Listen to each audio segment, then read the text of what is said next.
Maana leo tumehitimisha zoezi la siku ya leo na mahakama imeahirisha shauri hili mpaka Jumatatu. Sasa siku ya leo, wakati shahidi watatu wa serikali anaendelea kutoa ushahidi wake, aliomba kutoa vielelezo viwili, flash disk pamoja na ambayo alifanyia uchunguzi. Mtakumbuka kwamba shahidi huyo alijitambulisha kama expert, yani kama mtaalamu ambaye alikabidhiwa vielelezo kadhaa ili aweze kuvifanyia uchunguzi. Sasa leo kwenye mwendelezo wa ushahidi wake, shahidi aliomba mahakama hii aweze kutoa vielelezo vile. Sasa Mheshimiwa Lissu leo ameweka mapingamizi na sababu 4 za kupinga vielelezo hivyo kupokelewa hapa mahakamani. Sababu ya kwanza, Mheshimiwa Lissu anadai vielelezo hivyo ambavyo shahidi alikuwa anaomba vipokelewe leo havikusomwa kwenye mahakama ya ukabidhi. Mtakumbuka kwamba hili ni kesi ambayo mwanzo wake imeanzia Kisutu kwenye maandalizi ya awali, na ni mtazamo wa kisheria kwamba vielelezo vyote vinavyopokelewa huku juu kwenye trial, kwenye kusikilizwa hii kesi, ni lazima viwe vilisomwa kwenye mahakama ya awali kwa maana hii na kwa muktadha wa kesi hii kule Kisutu. Kwa hiyo kwa maoni yake anasema vielelezo vile havikusomwa kule, kwa hiyo havipaswi kupokelewa hapa.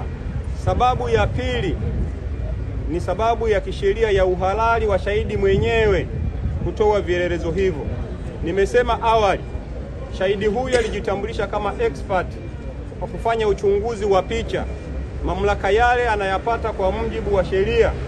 Sasa Mheshimiwa Lissu kwenye mapingamizi yake anadai shahidi huyu hana hayo mamlaka kisheria kwa sababu ya hati iliyomteua yeye kuwa mchunguzi. Hati hiyo ilisainiwa na mwanasheria mkuu wa serikali wakati sheria ilikuwa inataka uteuzi ule ufanywe na DPP, yani Director of Public Prosecution. Sasa ni hoja ya Mheshimiwa Lissu kwamba mwanasheria mkuu wa serikali na DPP ni mamlaka mbili tofauti na haziwezi zikaingiliana kwa sababu majukumu yake kikatiba yako tofauti. Na hoja ya mwisho ya Mheshimiwa Lissu kwa nini kielelezo hicho kisipokelewe ni kitu kinaitwa mnyororo au kwa Kiingereza tunasema chain of custody.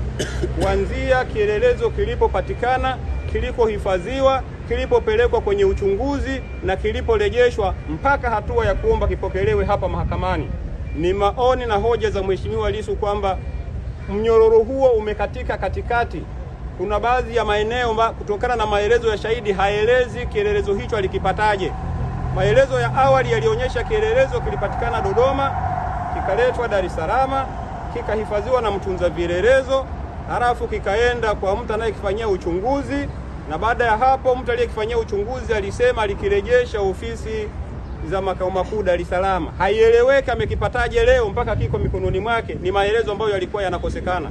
Kwa maoni ya Mheshimiwa Lissu ni kwamba ule mnyororo wa kutunza vielelezo umekatika, kwa hiyo kielelezo hicho hakipaswi kupokelewa. Na ya mwisho kabisa ni maoni ya Mheshimiwa Lissu kwamba kabla shahidi ya kuomba toe kielelezo kile, shahidi alipaswa kuomba atoe ripoti yake ya uchunguzi aliyokuwa ameifanya. Na msingi wa hoja yake amejenga kwamba kutatokea nini kama mahakama itakataa kupokea ripoti ya uchunguzi huo wakati tayari imeshapokea kielelezo hicho. Kielelezo hakitakuwa na maana kwa sababu kinachoisaidia mahakama ni ripoti yake ambayo shahidi alikuwa hajaomba kuitoa. Sasa kwa sababu ya muda huu, Lissu amekamilisha kutoa maelezo ya sababu zake za kwa nini kielelezo kisipokelewe. Kama mnavyoona sasa hivi ni jioni. Upande wa jamhuri wana right au wana haki ya kutoa majibu kufuatia hoja za Mheshimiwa Lissu. Kwa hiyo mahakama imekubali kwamba shauri hili liahirishwe mpaka Jumatatu, ambapo upande wa jamhuri sasa watakuja kutoa majibu ya sababu hizo za Mheshimiwa Lissu, halafu baadaye mahakama hii itapata fursa ya kutoa uamuzi mdogo kwa maana ya ruling.